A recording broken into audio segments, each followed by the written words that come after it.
Welcome back to our channel legal classroom. आज हम लोग डिस्कस करने वाले हैं कॉन्टिजेंट कॉन्ट्रैक्ट के बारे में। ये contract section 31 to 36 Indian contract act में डिफाइन किए गए हैं। So let's start this video. So, before moving to the section, we must know the meaning of contingent contract. So, contingent contract क्या होते हैं? ये वो contracts होते हैं जिनकी परफॉर्मेंस करना या नहीं करना वो किसी फ्यूचर इवेंट पर डिपेंड करती हो।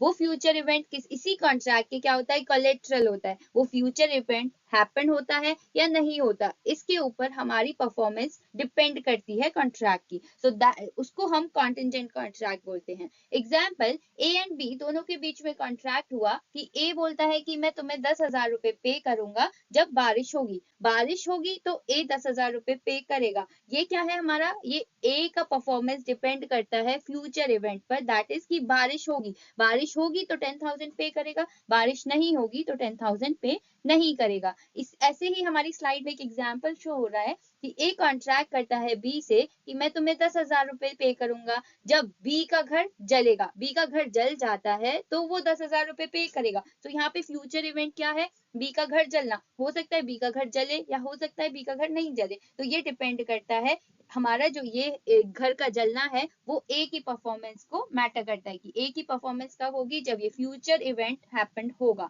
सो 10,000 रुपीज बी को तब मिलेंगे जब बी का घर जल जाएगा। सो दिस इज कि ये कॉन्टिजेंट कॉन्ट्रैक्ट होते हैं जो डिपेंड करते हैं किसी फ्यूचर इवेंट पर।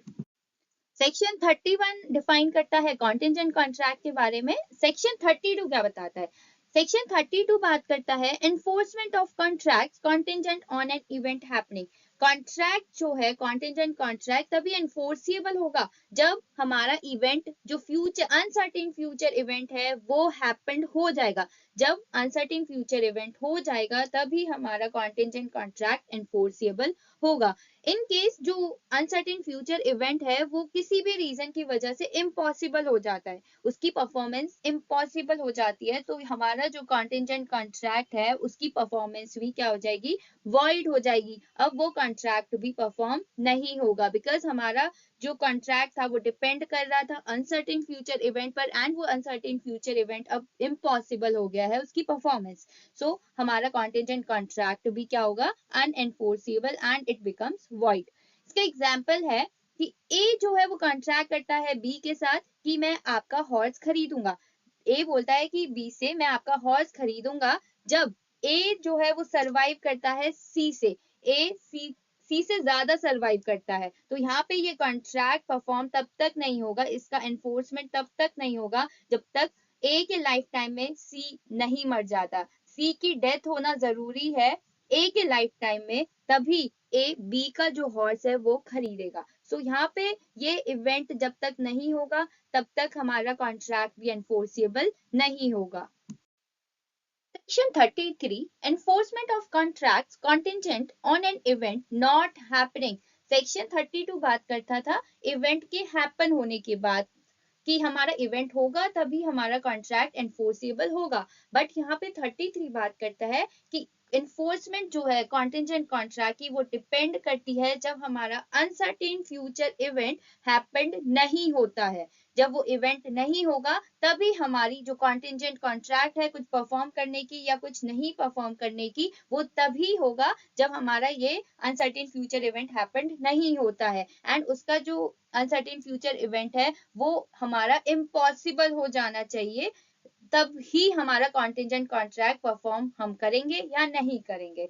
सो यहाँ पे एक एग्जाम्पल है, ए अग्री करता है बी को कि मैं तुम्हें एक सम ऑफ मनी आपको पे करूंगा, बट वो सम ऑफ मनी बी को मैं तभी पे करूंगा जो शिप है जब वो शिप रिटर्न नहीं होगा। जो हमारा एक शिप है वो रिटर्न नहीं होगा तभी मैं आपको आपका सर्टेन सम ऑफ मनी पे करूंगा। और यहाँ पे शिप क्या हो जाता है? वो डूब जाता है। तो यहाँ पे क्या हो जाता है? ये जो अनसर्टेन फ्यूचर इवेंट है नाउ वो इम्पॉसिबल हो जाता है शिप का वापस आना। अब शिप वापस नहीं आएगा क्योंकि वो डूब चुका है। तो यहाँ पे ये कॉन्ट्रैक्ट एनफोर्सिबल होगा because uncertain future event impossible हो चुका है, वो अब परफॉर्म नहीं होगा। तो यहाँ पे कॉन्टिजेंट कॉन्ट्रैक्ट हमें एनफोर्सिबल हो जाएगा, वो अब हमें परफॉर्म करना होगा। Section 34 that talks about कि जो कॉन्टेंजेंट कॉन्ट्रैक्ट है उसका परफॉर्म होना या नहीं होना वो डिपेंड करता है future conduct of living person. जो एक पर्सन है, एक लिविंग पर्सन है, वो कैसा कंडक्ट करता है फ्यूचर में, उसके ऊपर हमारा परफॉर्मेंस डिपेंड करता है कॉन्टेंजेंट कॉन्ट्रैक्ट का कि ये परफॉर्म होगा नहीं होगा।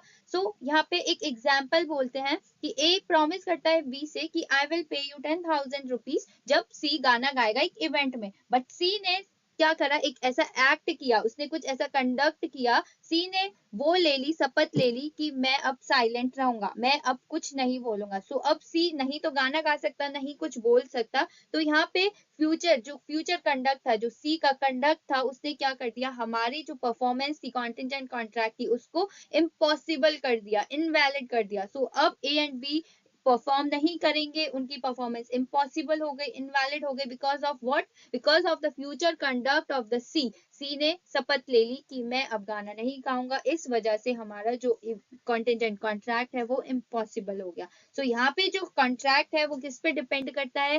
Future conduct of living person पे। So this is about section 34। Section 35 बात करता है कि कॉन्टेंजेंट कॉन्ट्रैक्ट का परफॉर्म होना या नहीं होना वो डिपेंड करता है एक अनसर्टेन फ्यूचर इवेंट के होने पर। एंड वो अनसर्टेन फ्यूचर इवेंट हमारा विद इन फिक्स टाइम में होना चाहिए।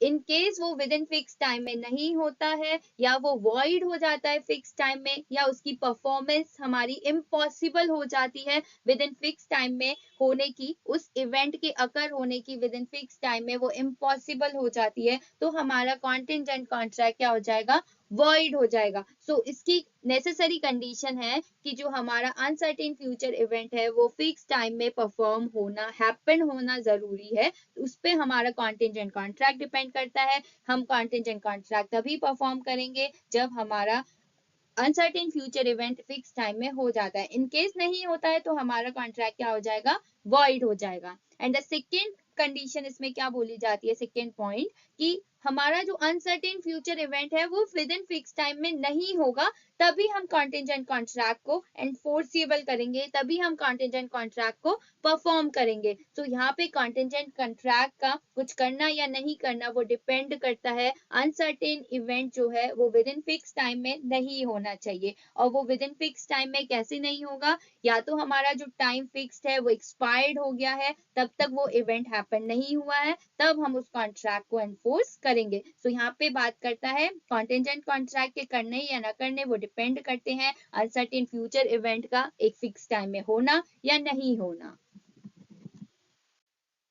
इलस्ट्रेशन दी गई है। फर्स्ट पॉइंट के लिए जो इलस्ट्रेशन है वो ये है कि ए प्रॉमिस करता है बी को कि मैं आपको एक सम ऑफ मनी पे करूंगा जब एक सर्टेन शिप जो है वो रिटर्न हो जाएगा 1 साल के अंदर अंदर। तो यहाँ पे फिक्स टाइम क्या है? विद इन 1 ईयर शिप को रिटर्न होना। ये अनसर्टेन फ्यूचर इवेंट है कि एक शिप है उसको रिटर्न होना होगा 1 साल के अंदर अंदर, तभी ए बी को पेमेंट करेगा। बट यहाँ पे क्या होता है, 1 साल के अंदर अंदर में वो शिप जल जाता है या शिप डूब जाता है, वो रिटर्न नहीं हो पाता, तो ए भी बी को पेमेंट नहीं करेगा। एंड सेकेंड पॉइंट बात करता है जिसमें बोलते हैं कि uncertain future event with in fix time में परफॉर्म नहीं होना चाहिए, तभी हमारा कॉन्टेंजेंट कॉन्ट्रैक्ट इनफोर्सिबल होगा। सो ए प्रॉमिस करता है बी को कि मैं आपको एक सम ऑफ मनी पे करूंगा जब एक सर्टेन शिप 1 साल के अंदर अंदर वापस नहीं आएगा। शिप वापस नहीं आएगा तब ए बी को पेमेंट करेगा। यहाँ पे वो कॉन्ट्रैक्ट एनफोर्सेबल तभी होगा जब शिप 1 साल के अंदर अंदर नहीं वापस आना चाहिए, या उसको या शिप जल जाता है विद इन द ईयर, तो हमारा ए बी को पेमेंट करेगा।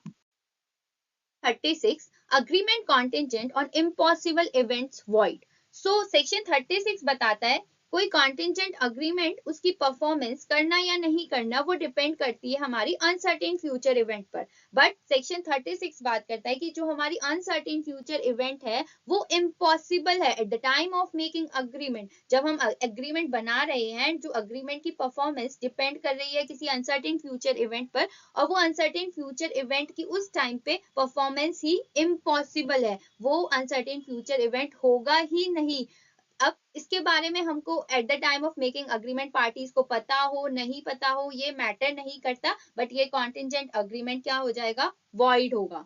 इसमें एग्जाम्पल है कि ए और बी दोनों एक अग्रीमेंट करते हैं कि मैं आपको 1000 रुपीज पे करूंगा जब दो स्ट्रेट लाइन, दो पैरेलल लाइन जिस भी पॉइंट पर मीट करेंगी तब मैं आपको 1000 रुपीज पे करूंगा। सो कभी पैरेलल लाइन मिलती है, we all know about this thing कि कभी भी दो पैरेलल लाइन किसी भी पॉइंट पर मीट नहीं करती। सो ये अग्रीमेंट वॉइड होगा क्योंकि यहाँ पे अनसर्टेन फ्यूचर इवेंट क्या है, इम्पॉसिबल है, वो कभी परफॉर्म ही नहीं होगा। सो बी, इलस्ट्रेशन बी बात करता है ए अग्री टू पे बी, ए बी को 1000 रुपए पे करेगा जब बी मैरी करेगी ए की डॉटर जो कि सी है, जब बी सी से शादी करेगा, बट शी जो है वो at the time of making agreement उसकी डेथ हो गई होती है, तो यहाँ पे अग्रीमेंट क्या है, वॉइड है। तो ए यहाँ पे कभी शादी हो ही नहीं सकती, ये परफॉर्मेंस इम्पॉसिबल है, अनसर्टेन फ्यूचर इवेंट यहाँ पे इम्पॉसिबल है, तो यहाँ पे हमारा कॉन्टिजेंट अग्रीमेंट वॉइड होगा। This is all about contingent contract, and we have discussed all these sections from section 31 to 36 in detail and with their examples. This is very important topic for the exam purposes, even for your competitive exams. I hope you like this video. If you like the video, please like, share and subscribe the channel. Thank you so much.